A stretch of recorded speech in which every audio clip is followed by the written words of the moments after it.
How's it going, people? Manchester United have been destroyed by Newcastle and somehow come away with only a 1-0 defeat. And here are myself and Charlie to break down exactly where it all went wrong once again for Eric Ten Hag's men from a tactical perspective. So, without any further ado, Charlie, it was an absolute humbling from a team that, since their takeover, have shown the way in terms of recruitment, in terms of tactical stuff, in terms of the atmosphere they've got around the club, and it showed in many ways everything that United aren't at this moment in time. Yeah, fully agree, mate. Fully agree. Outplayed and outfought, technically and physically. Um, I think Newcastle, the stat was something like they won 63% of the total duels in the whole game. So that sort of sums it up, really.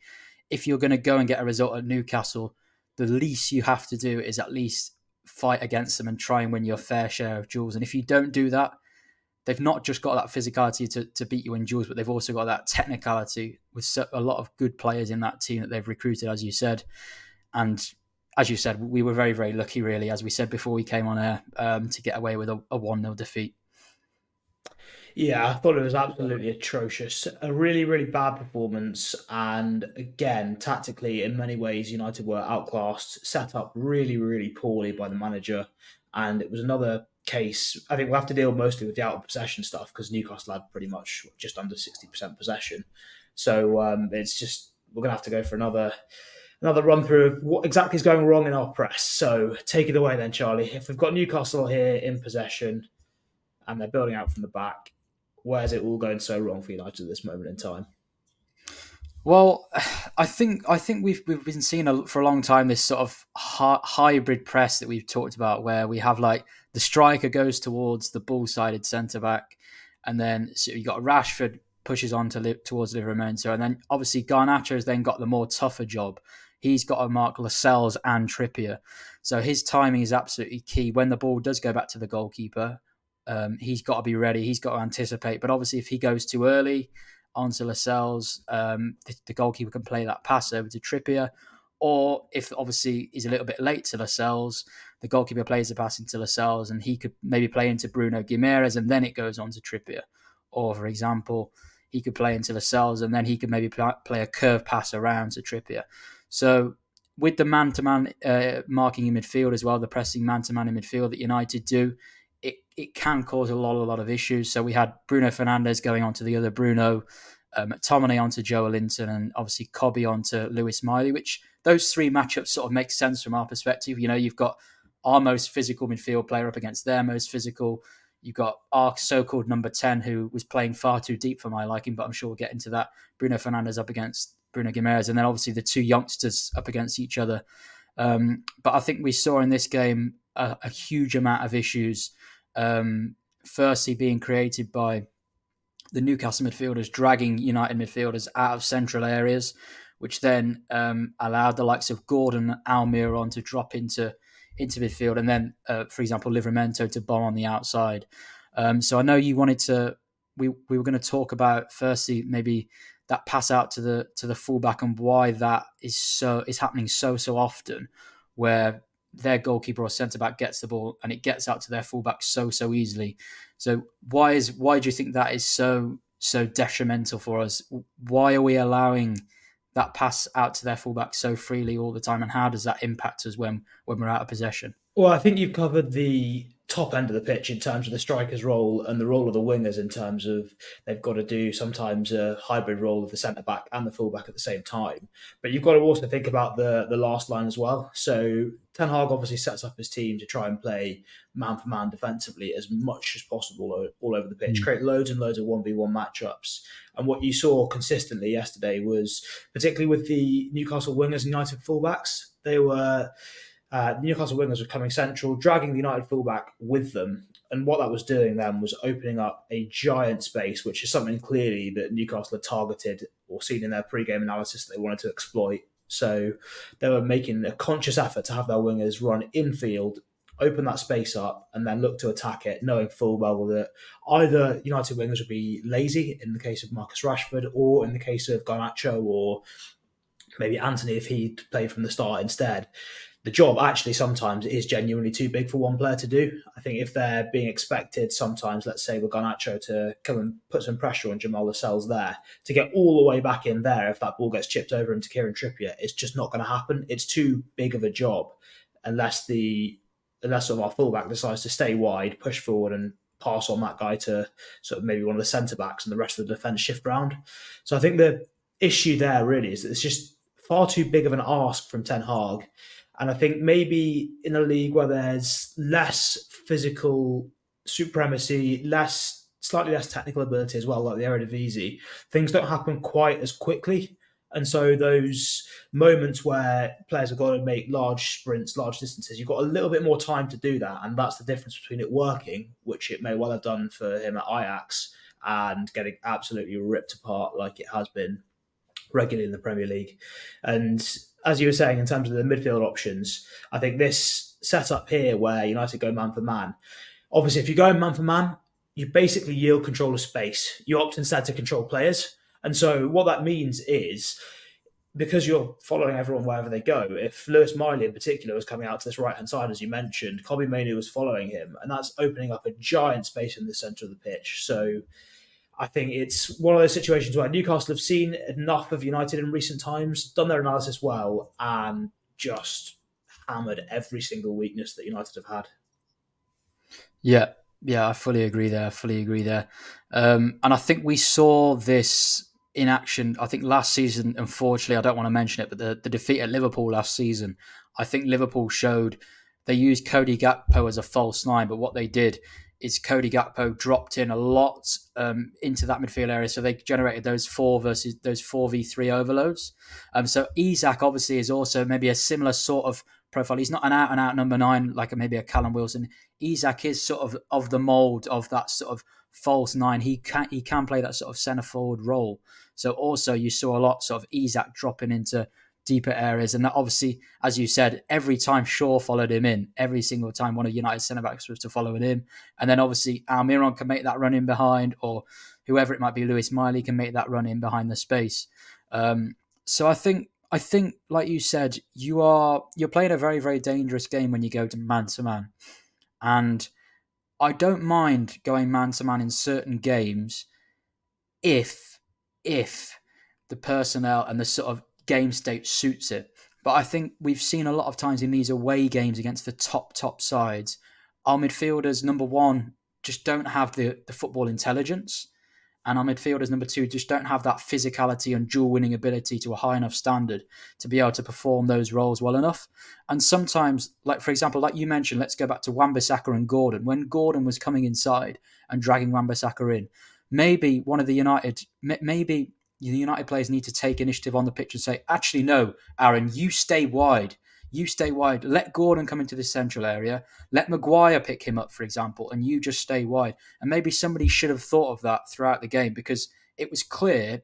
And I actually he had a bad game, Wan-Bissaka, but he was always going to have a bad game in that situation because Marcus Rashford very, very rarely trapped Livramento back. And when he did, Livramento beat him 1-1. And it's very, very clever from Newcastle. Of course, you're going to do that because you know Rashford's not going to want to defend in his own half, and he's not very good at it.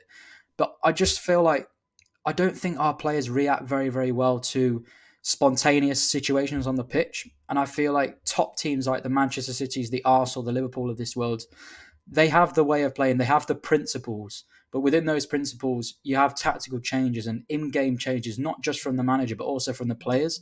And I feel like when you play man-to-man, there's maybe this feeling, particularly man-to-man in midfield, there's always this feeling, I can't leave my man.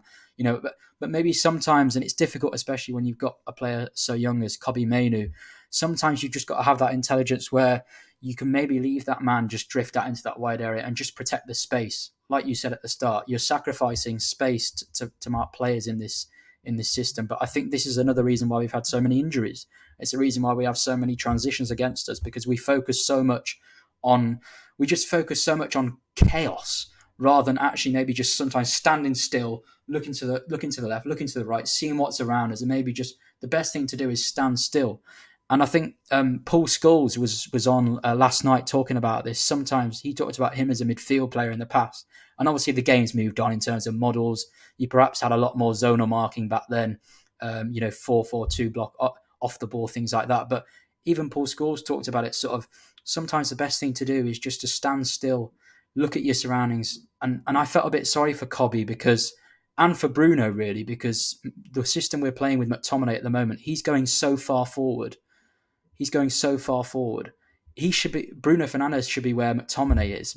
Bruno Fernandes should be the one in the final third. He's our whether you rate him that highly or not. He's our most dangerous player in the final third. He's a great ball striker. Him and Rashford, when they're on their game, they're brilliant. But in terms of midfield player, he's our most dangerous player. And he was at right back sometimes yesterday. Bruno. A couple of times he did it against Galatasaray as well, and he's having to cover yardage because of how disrupted our pressing shape is. And I don't know what you think in terms of solutions, but for me, I think we've got one of two solutions. You either keep playing this way, but you back the press with the fullbacks as well, so you all go together. You might expose your centre backs, but you've got Anana in goal who's quite proactive. You can try and minimise the danger of that using Anana as much as possible to sweep up anything. Or you maybe perhaps go to a zonal system like we did after the first two games of Ten Hag's tenure and try and mark space rather than players. But I don't know what you think, whether those are the two solutions or whether there's another solution you think we could maybe put forward. Yeah, for me, I think those are exactly the solutions. The issue that we're having is that the gap between the defence and midfield is far, far, far too big, and there's not enough pressure on the ball at the top end. I think there were so many opportunities yesterday where Martial could have got out quicker to Fabian Schär and stopped him having the time to just clip a nice pass into this huge, it has to be said, huge area. Most Premier League centre backs can probably drop a ball in that area relatively easily, even under pressure, which again speaks to the structure of the press overall. But yeah, there wasn't quite enough intensity at the top end. You were seeing at times as well, like Joe Linton and Bruno Guimaraes being able to drop in. United players aren't tight enough to the point where they're just able to get on half turn and play forward, despite having a United player theoretically marking them 1v1. So there's a structural issue, and lots of those, but there's also tactical issues in terms of the intensity isn't good enough. The players aren't quick enough to react, aren't physical enough to dominate the duels in those situations. And that suggests to me that the only solution we can actually go to is be more compact rather than trying to implement things and be front footed. I just don't think there's the physicality in this team at the moment. So if we were going to try and be more front footed, what we need to see is a really conscious effort to squeeze this space, keep that defensive line as high as possible if we are going man for man in midfield.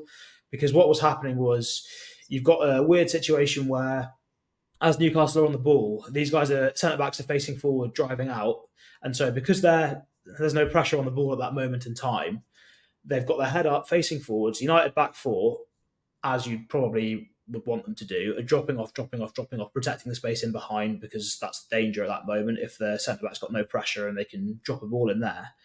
But because the Newcastle midfield were dropping in simultaneously, it's opening up a massive channel for Ishak to drop in, as you said, for Gordon to drop in, Almiron to come in there, and then you've just got sprints going on at the side of the pitch that United aren't equipped to handle. So yeah, this pressing approach doesn't suit the team, doesn't suit the players, and the only way I can see that we solve this is ditch this man-for-man stuff. It doesn't work, and you're going to have to just defend much more compact. Go back into a relatively standard 4-1-4-1, which, as you mentioned, we played a little bit at times last season, particularly in some of the big games.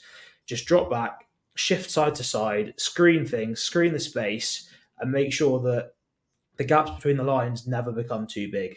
Now, do I trust the United players to pick up runners properly when there's no man-for-man responsibility? Because obviously I have to, God help us, they'll have to make some decisions here when players run into their zone. So if Joe Linton comes in here, McTominay will have to think, hang on, I might need to go and track him, which I don't necessarily trust our players to do in terms of getting the decisions right.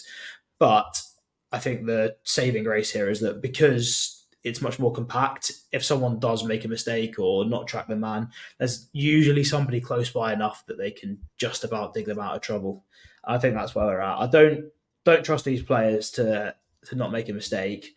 Don't really trust the organisation or the defensive coaching at this moment in time. Don't trust even the effort and the desire to track runs. I think apologies to anybody watching. This is obviously it was a bit of a humbling, hence the downbeat tactical view. But at this moment in time, I've got absolutely no faith in the players or, unfortunately, the management to turn this around. I think this is the solution, but I almost feel like we're too far down the other track for it to happen. What do you think? Yeah, I fully agree with you. I'm actually I would like Eric Ten Hag to do what he wants to do and make the players look bad rather than doing short term fixes to get results. But I actually think this, what you've just showed on the screen there, I actually think that is what may end up happening. And I don't want to see my team losing football matches, but we've seen throughout the years so many Manchester United managers trying to adapt to what's at their disposal, and nearly every single one of them has failed in the end. And I know Ten Hag came out and said, "I adapt to what's the players dictate the system, not the other way around." Um, but like, I'd love him to just stick to what he believes in. I don't think what he's doing right now is what actually he believes in. I don't think it is. I wish he would go back pre-United and just sit down and think, why did I come to this football club? What were my initial like aims? What were my initial principles that I wanted to put into place? And I feel like he's got, after the first season, I feel like he's sort of sidetracked to something else that isn't actually what he wants to do. But I think this is probably is the best solution for these group of players. Unfortunately for what's happening now, but certainly some of those personnel shouldn't be playing. I mean, I would definitely bring Rafael Varane back in. I think he's probably gone anyway. I think he'll probably leave anyway because of. I think he's been treated very, very badly. To be honest, I think he should be back in. And I would definitely I'd drop Rashford and definitely bring Anthony back in, because I think if you were to play a 4-1-4-1, I think Anthony would suit that right hand side perfectly well. And I'd obviously start Rasmus Højlund ahead of Martial as well. But Martial even was atrocious. he was Really, bad. really bad. Shocking in the He air. was No bad. hold up play. It's like at this point he wants to play no contact. It is embarrassing. It's not. You Yeah, don't see that in professional football. That's look, you get that in an academy game, maybe at sort of like under 11s, under 12s, maybe if they really don't want to get stuck into a tackle. But to see that in a professional football match, it's embarrassing. He shouldn't be anywhere near this football club anymore. If you can't play contact, you shouldn't be playing for Manchester United. There's yeah. no doubt about that. Yeah, and I think although Rasmus Højlund is struggling in the Premier League to get goals, and I think a lot of strikers would, to be honest with you, in this team, I do think Rasmus Højlund. I think you'll soon see, hopefully soon, when we do hopefully improve somehow, that you will see sort of some goals go in. But I think I think this is just the cycle of Manchester United. I think we've been going through this for a long, long time. We think we're onto something for about a year or so, and then it sort of comes crashing down, and then we go players versus manager. But I think people need to realize on this show, we're not just blaming the players, we're not just blaming the manager and the coaching behind it. Everybody is to blame really for this. I think everybody is, and we're not saying that one player is the main problem. We're not saying Eric Ten Hag's the biggest problem at Man United. We know what the biggest issue is, but we're just saying if the same issues keep repeating within the structure, no matter which players are playing, the manager has got to improve something. The manager's got to improve something, because if you keep seeing the same mistakes being made, whether it be, I don't know, Victor Lindelof playing, Harry Maguire playing as centre back, or whether it be Kobe Mainoo playing in midfield. You know, we've had Mainoo, Amrabat, and Casemiro in midfield, and all three of them have got different attributes, but all three of them have been completely isolated in the majority of games and have been made to look worse because of our system. So yeah, we're not saying it's just the players, we're not saying it's just the manager. I think everybody involved, bar possibly Harry Maguire yesterday, was probably the only player who took any credit, and I think any credit from a lot of this season. By the way, I think he's been pretty solid all season, to be fair, which is kind of comical. He's been our best player after everything he's been through. But I think bar maybe him, Luke Shaw, perhaps in that game at times, I don't think many players can be taking any credit at all. I've got to say, on reflection, watching it back, for the first 20-25 minutes, I thought United were actually looked like they might have some attacking threat. I wouldn't say good. I wouldn't say positive. I'd say there was one particular chance that Garnacho had that, with a slightly better touch, probably scores or gets a Newcastle player sent off. I think there's the one where he's taking it with his left foot, hit it straight at Pope. But if he takes his touch across Trippier, he probably either ends up with Trippier getting sent off or ball in the back of the net. So it's just a bit of sharpness there that I think psychologically this group is so weak that if they don't go in front or they don't keep it 0-0 long enough, they just fold. And you look at the likes of Marcus Rashford, obviously come through the academy. You'd expect him to be one of those players that just keeps going, keeps working. No, useless, finished. Anthony Martial, the same. Scott McTominay, quite frankly, in the team to win duels, in the team to challenge, didn't really do any of that yesterday. So you got to question why he's playing. There's so many questions at this point. Unless have you got any more to raise yourself? Any more questions? Any more points to cover? No, I was just going to talk what you said about on the ball. I just feel like it's actually annoying, and I can see why Bruno Fernandes gets frustrated at times because I don't think I think there's a big debate about whether Bruno Fernandes is world class or whether he's this, that, or the other. I think it's very, very difficult to judge whether players are that good in this setup because of how bad the structure is. But I just want to make a point of how deep Bruno Fernandes was playing at times yesterday. That guy is not a deep line playmaker. That's the guy you want towards the end of your final third, making that final pass or that final finish. And I think that Garnacho chance, correct me if I'm wrong, but I think Bruno played that ball into him. Yes, he did. He played a few good balls early on, actually, Bruno. Had a He few did. decent moments. He did. He was actually pretty good. I mean, I said at halftime, I think he's not been too bad at all. And I just feel like it's actually such a shame that whatever you think of Bruno Fernandes, we all agree that his best role is towards the final third. And because of how we're playing with McTominay, Bruno Fernandes is actually we're playing with a staggered 6-8-10 or sort of, and Bruno Fernandes is sort of that number 8. But he's actually playing a lot of the game in our own third, stopping counter-attacks rather than actually being the one that's producing those attacking transitions for us.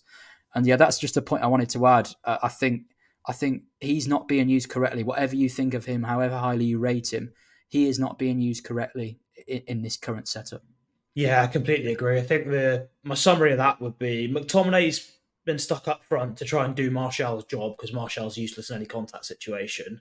That then means your 3 midfielders have become 2. And then you've got Bruno dropping back in from what should be a number 10 position to be creative, but now he's having to be a number 6. And there's no threat in the wide areas. It's a shambles. It's an absolute shambles. I've got no other words to describe it. Nothing else to say really. On that note, I think we're probably going to wrap up here, aren't we? Yeah, but only 6 points off Man City somehow. I'm not quite sure how, but we're only great bit of positivity. Yeah, I don't think I'm being shameless. I'm very annoyed and disappointed, but somehow I think we're about 4 points off the top 4 or 5 points or something like that. So the season's actually not fully over, funnily enough, and there's still a long, long way to go. But things need to rapidly change. Things need to improve and fast. Thank you for tuning in to what is today really a depressed tactical view. We'll see you again very soon for hopefully a slightly more upbeat one. Cheers for watching.